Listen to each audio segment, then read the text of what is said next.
Hello everyone, welcome back to my channel. As you might have noticed that I haven't updated my video for some time because for the past few days I've been hanging out with some of my friends back in senior high, and we also talked a lot about our past experiences back in senior high school.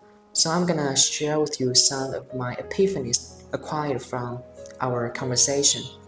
So I was back then in a boarding school that somehow akin to a military school.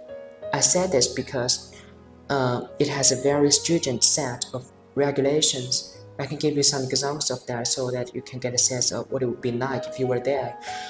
You can't go to the loos when you want to most of the time because the time that you are allowed to go to loos are severely restricted.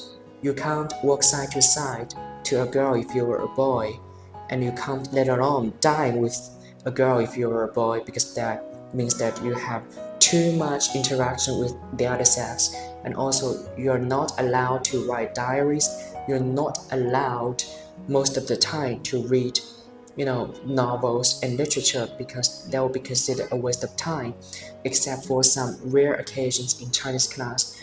And for some class, myself included, we are not allowed to drink water in class because that will show our disrespect to the teacher. And behind all these rules, there is a golden aim, if you may call so, and that is we want to get the high score, and then we can be guaranteed a promising future. So under that assumption, we do that without question. But here's the question. Then, when we really get out of that hell, do we really have a meaningful life because of this relentless effort to follow the rules? My answer is most certainly no, because it just provides us with a unidimensional set of values telling us what is right and what is wrong.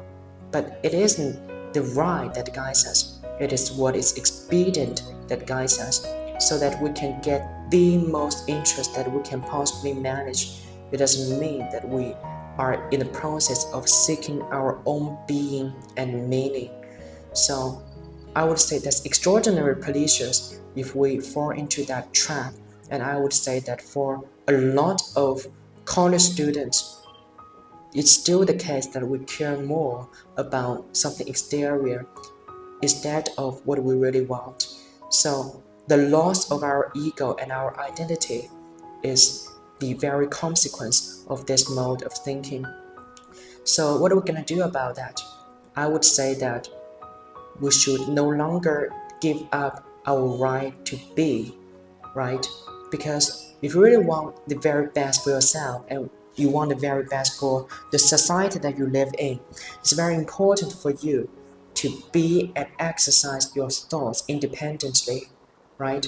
Because the society is the subtotal of individuals, and if you really want to manifest yourself to the utmost and gain respect and be loved by other persons, the very best way for us to manage that is to be genuinely by our truthful act and speech. That's all that there is. And if we don't do that, things go very badly sideways. If you think about those mistakes, terrible mistakes that human beings have committed in history, you will notice that it's not just top down. It's just because the state make a mistake that you make a mistake, like in the Nazi Germany. It's not like that, but because that you falsify your being, you agree to not to be. That is not a good idea.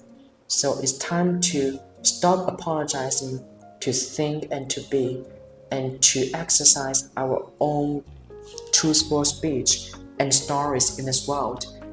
There's nothing to be ashamed of. That's something that we should take pride in. And that is the epiphanies that I got, if there were any, from this hellish experience, right? We're born to exert our identity and ego to the point that we can manage, and that is all that there is. So thank you.